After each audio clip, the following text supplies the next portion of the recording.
This is a video for AQA Further Pure Mathematics, Algebra and Graphs section 4.4, where we're looking at the graphs of functions which have oblique asymptotes.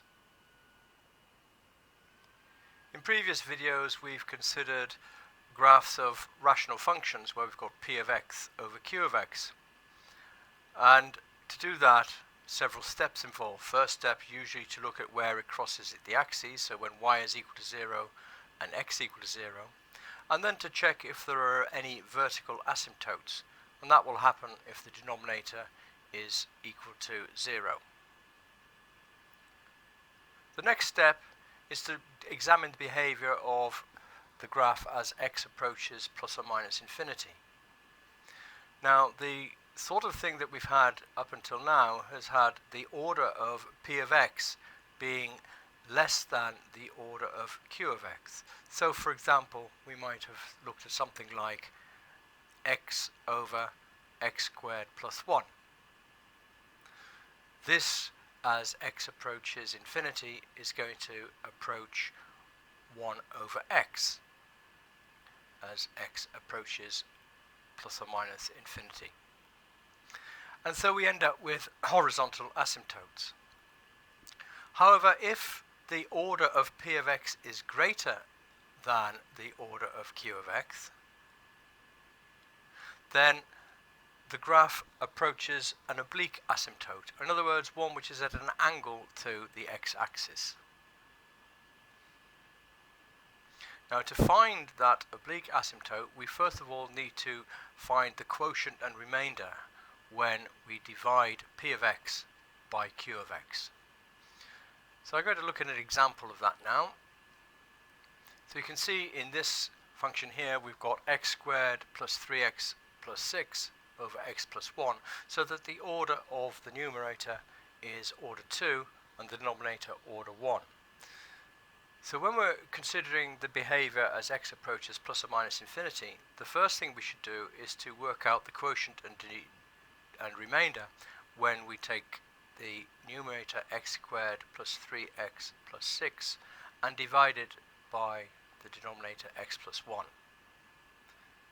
Well, the first part of the quotient will be equal to x to give us the x squared term, and then when we subtract that we get 2x plus, then bringing down the 6 from here.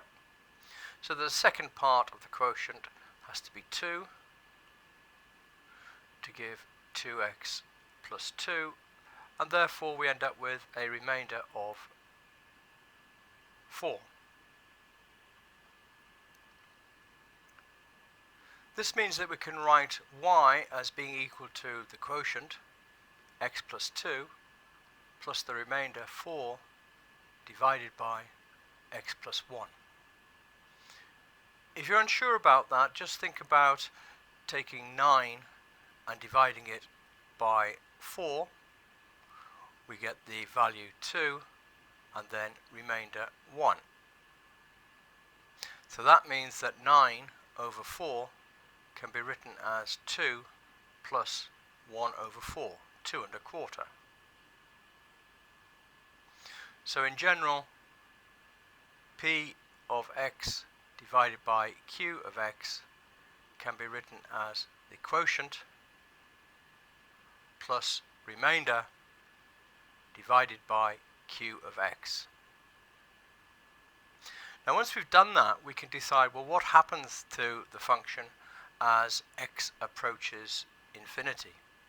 You can see therefore that for our particular function as x approaches infinity, that 4 over x plus 1 is going to approach 0.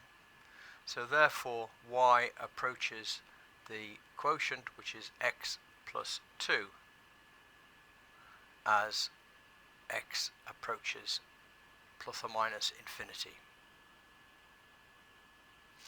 Now we can turn our attention then to putting all this information onto the graph.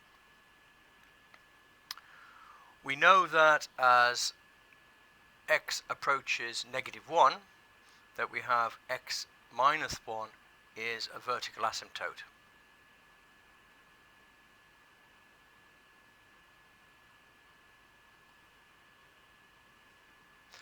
We also know that as x approaches plus or minus infinity, then we found that y now approaches x plus 2.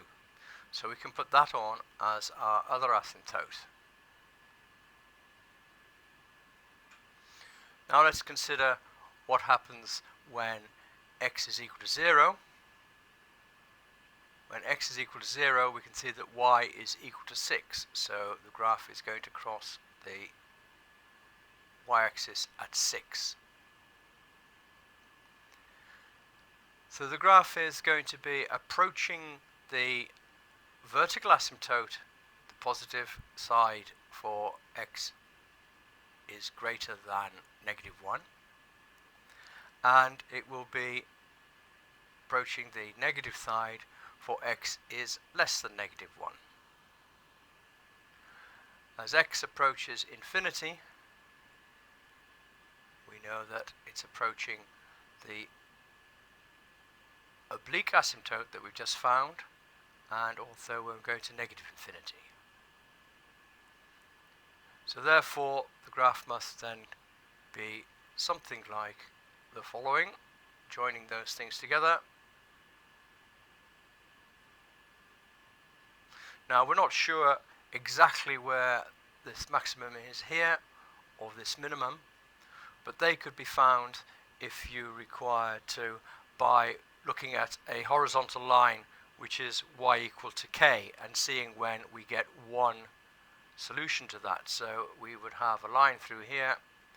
That minimum point will be when there is only one solution to the graph's crossing. Likewise, here there would be one solution to where we have the intersection, and that's been covered in a previous video as well. So here's the completed graph. We use the fact that when x is equal to 0, then y was equal to 6.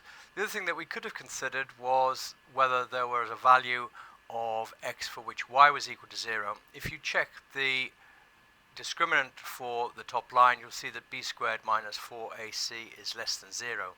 So there are no values of x for which y is equal to 0. That means that we can be confident that for the left-hand portion of the graph, this piece here does not cross the x-axis, and therefore the minimum is a negative value there of y. The vertical asymptote, x equal to -1, by considering the denominator, and then after division we found that y is equal to x plus 2 plus 4 over x plus 1. This here actually considers an alternative approach to that, where we write the numerator as x plus 1 multiplied by some linear factor. Now that linear factor there is designed to make sure that we get x squared plus 3x, but it also gives you 2, so therefore we need to add 4 to give the 6. So an alternative approach to doing the division is to consider the linear factor which we must multiply x plus 1 by. That gives the vertical asymptote at y equals x plus 2. Well, that concludes this video, and indeed the series of videos on algebra and graphs for